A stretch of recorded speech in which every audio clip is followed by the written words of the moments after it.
Kiai, ada sahabat yang membaca surat Al-Ikhlas di setiap sholatnya. Iya. Dan saat ini Pak Kiai, ada orang yang mengolok-olok orang yang membaca Yasin di setiap malam Jumat Pak Kiai. Mereka bilang, kenapa harus Yasin? Apakah tidak ada surat lain? Yang sunnah di malam Jumat itu surat Al-Kahfi. Surat Al-Kahfi. Ya itu tadi kita kembali, Masya Allah ya.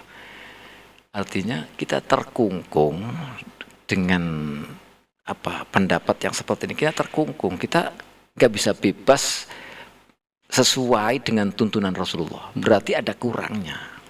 Ini yang bukan kesempurnaan ajaran Rasul, justru malah ada yang kurang. Kenapa?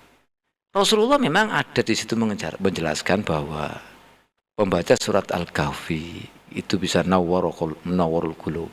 Tanwirul qulub itu salah satunya membaca surat Kahfi di hari Jumat atau malam Jumat. Itu memang ada hadisnya, kita nggak mengingkari. Tapi satu sisi keistimewaan atau faidah daripada surat Yasin juga tidak kalah pentingnya. Gitu loh. Kita mau baca surat Kahfi, monggo. Kita mau baca surat Yasin juga monggo. Kayak tadi. Apakah kita salah misalnya? Kita baca surat Yasin di hari Minggu. Salahnya di mana?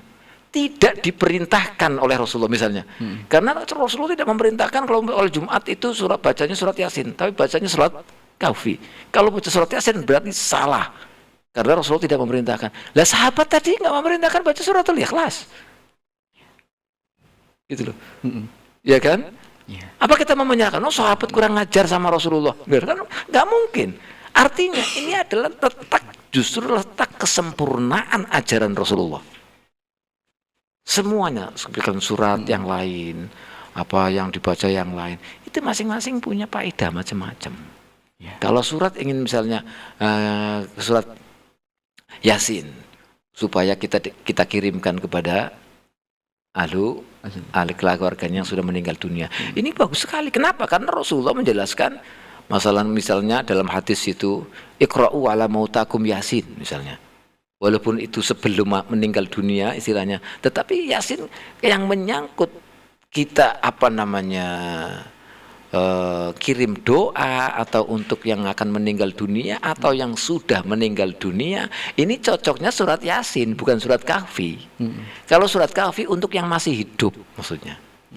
Salah satu faedahnya orang yang membaca surat Kahfi yang awal-awal itu sampai berapa ayat, sampai 10 ayat atau 5 ayat itu akan diamankan dari fitnah Dajjal.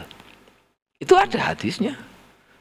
Pengen aman dari fitnah Dajjal, maka diantaranya adalah mengamalkan baca surat Al-Kahfi. Ini untuk bersifat dunia.